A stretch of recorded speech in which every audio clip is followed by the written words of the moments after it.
ରାଷ୍ଟ୍ରପତି ଦ୍ରୌପଦୀ ମୁର୍ମୁ ଆଜି ଫିଜିର ରାଷ୍ଟ୍ରପତି ରାତୁ ୱିଲିୟମ୍ ମାଇଭାଲିଲି କେଟୋନିଭିୟର ଏବଂ ପ୍ରଧାନମନ୍ତ୍ରୀ ସିତିବେନି ରାବୁକାଙ୍କ ସହ ଦ୍ୱିପାକ୍ଷିକ ବୈଠକ କରିବେ।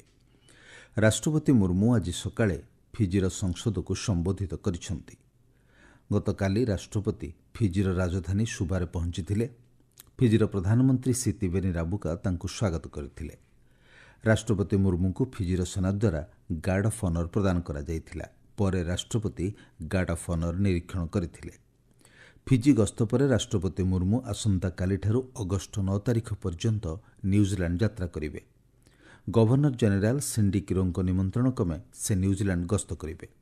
ସେଠାରେ ସେ ସିଣ୍ଡି କିରୋ ଏବଂ ପ୍ରଧାନମନ୍ତ୍ରୀ କ୍ରିଷ୍ଟୋଫର ଲୁକ୍ସୋନଙ୍କ ସହ ଦ୍ୱିପାକ୍ଷିକ ବୈଠକ କରିବା ସହିତ ଏକ ଶିକ୍ଷା ସମ୍ମିଳନୀକୁ ସମ୍ବୋଧିତ କରିବେ ଏବଂ ଭାରତୀୟ ବଂଶୋଦ୍ଭବଙ୍କ ସହ ସାକ୍ଷାତ ଆଲୋଚନା କରିବାର କାର୍ଯ୍ୟକ୍ରମ ରହିଛି।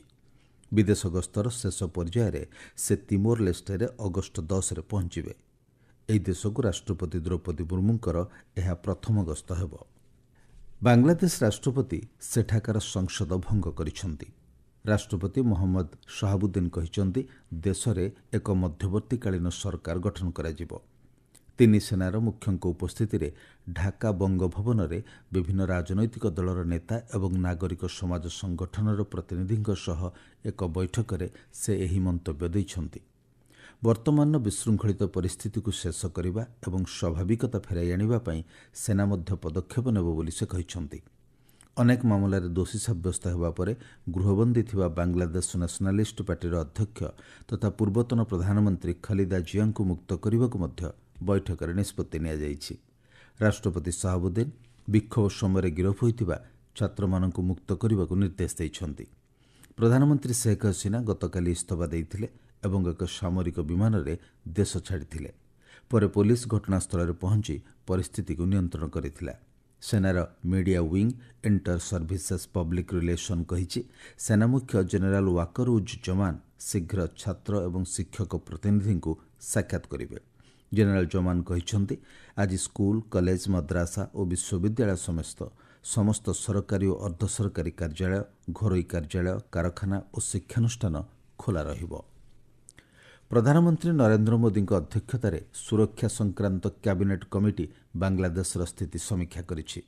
ଗତକାଲି ନୂଆଦିଲ୍ଲୀରେ ଅନୁଷ୍ଠିତ ବୈଠକରେ ପ୍ରତିରକ୍ଷା ମନ୍ତ୍ରୀ ରାଜନାଥ ସିଂ, ସ୍ୱରାଷ୍ଟ୍ରମନ୍ତ୍ରୀ ଅମିତ ଶାହା, ଅର୍ଥମନ୍ତ୍ରୀ ନିର୍ମଳା ସୀତାରମଣ ଏବଂ ବୈଦେଶିକ ବ୍ୟାପାର ମନ୍ତ୍ରୀ ଏସ୍ ଜୟଶଙ୍କରଙ୍କ ସମେତ ଅନ୍ୟ ମନ୍ତ୍ରୀମାନେ ଏହି ବୈଠକରେ ଯୋଗ ଦେଇଥିଲେ। ଅମରନାଥ ଯାତ୍ରା ପାଇଁ ଜମ୍ମୁର ଭଗବତୀ ନଗର ମୂଳ କ୍ୟାମ୍ପରୁ 1873 ଜଣ ତୀର୍ଥଯାତ୍ରୀ କାଶ୍ମୀର ଉପତ୍ୟକା ଅଭିମୁଖେ ଯାତ୍ରା କରିଛନ୍ତି। ଆଜି ସକାଳୁ ତୀର୍ଥଯାତ୍ରୀମାନେ 69ଟି ଗାଡ଼ିରେ ଯାତ୍ରା ଆରମ୍ଭ କରିଛନ୍ତି।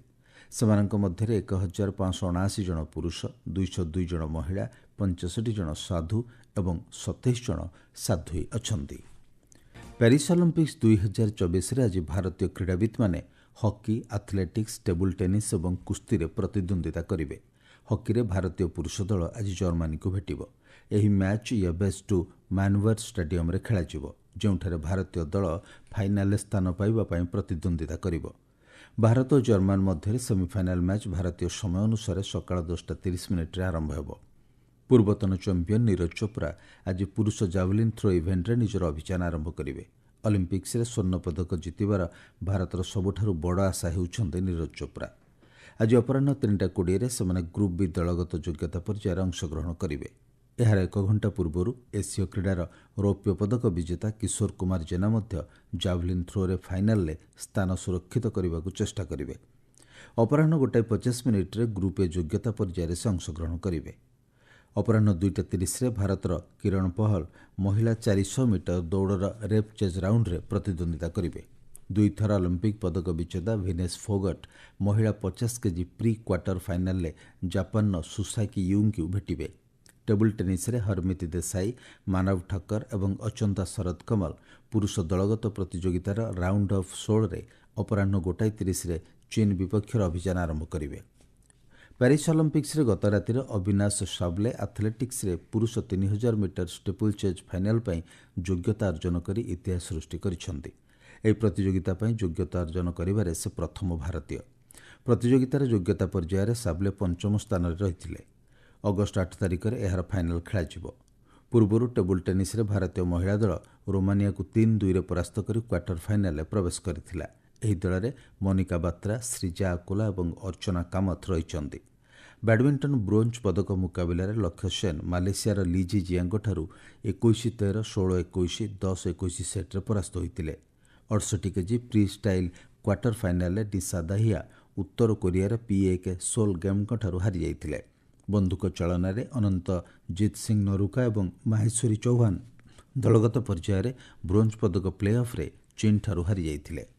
ସୀମା ସୁରକ୍ଷା ବଳର ଅତିରିକ୍ତ ମହାନିର୍ଦ୍ଦେଶକ ଅନୁରାଗ ଗର୍ଗ ଉତ୍ତରାଖଣ୍ଡସ୍ଥିତ ମାଉଣ୍ଟ ମୁକୁଟ ପୂର୍ବ ଅଭିଯାନ ପାଇଁ ଗତକାଲି ନୂଆଦିଲ୍ଲୀରୁ ପ୍ରଥମ ମହିଳା ପର୍ବତାରୋହୀ ଦଳକୁ ପତାକା ଦେଖାଇ ଶୁଭାରମ୍ଭ କରିଛନ୍ତି। 12 ଜଣ ମହିଳା ପର୍ବତାରୋହୀଙ୍କ ଦଳ 23,392 ଫୁଟ ଉଚ୍ଚତା ବିଶିଷ୍ଟ ମୁକୁଟ ପୂର୍ବ ଶୃଙ୍ଗ ଆରୋହଣ କରିବେ ଏବଂ ସେଠାରେ ଜାତୀୟ ତଥା ସୀମା ସୁରକ୍ଷା ବାହିନୀର ପତାକା ଉତ୍ତୋଳନ କରିବେ। ଏହି ଅବସରରେ ଶ୍ରୀ ଗର୍ଗ କହିଥିଲେ ଯେ ମହିଳା ଓ ପୁରୁଷମାନଙ୍କୁ ଏଭଳି ଅଧିକ ସୁଯୋଗ ଦେବା ଲାଗି BSF ପ୍ରତିଶ୍ରୁତିବଦ୍ଧ। ସେ କହିଛନ୍ତି ଯେ ପ୍ରଥମ ଥର ପାଇଁ ମହିଳା ପର୍ବତାରୋହୀଙ୍କ ଏକ ଦଳ 23,000ରୁ 24,000 ଫୁଟ ଆରୋହଣ କରିବେ। ସେ କହିଥିଲେ ଯେ BSF ବର୍ଷ ବର୍ଷ ଧରି ପର୍ବତାରୋହଣକୁ ପ୍ରୋତ୍ସାହିତ କରିଆସୁଛି ଏବଂ ଏହାର ଅନେକ ସଦସ୍ୟ ଜାତୀୟ ପୁରସ୍କାର ମଧ୍ୟ ଜିତିଛନ୍ତି। ଶ୍ରୀ ଗର୍ଗ କହିଥିଲେ ଯେ ମାଉଣ୍ଟ ଏଭରେଷ୍ଟ ସମେତ ଅନ୍ୟ 48ଟି ପର୍ବତ ଶୃଙ୍ଗ ଉପରେ BSF 2 ଥର ପତାକା ଉତ୍ତୋଳନ କରିଛି। ଶ୍ରୀ ଗର୍ଗ କହିଥିଲେ ଯେ ଆଜାଦୀ କା ଅମୃତକାଳ କାର୍ଯ୍ୟକ୍ରମ ଅନ୍ତର୍ଗତ ଏହି ପଦକ୍ଷେପ ମହିଳା ସଶକ୍ତିକରଣ ଏବଂ ପର୍ବତାରୋହଣ କାର୍ଯ୍ୟକଳାପକୁ ପ୍ରୋତ୍ସାହିତ କରିବ।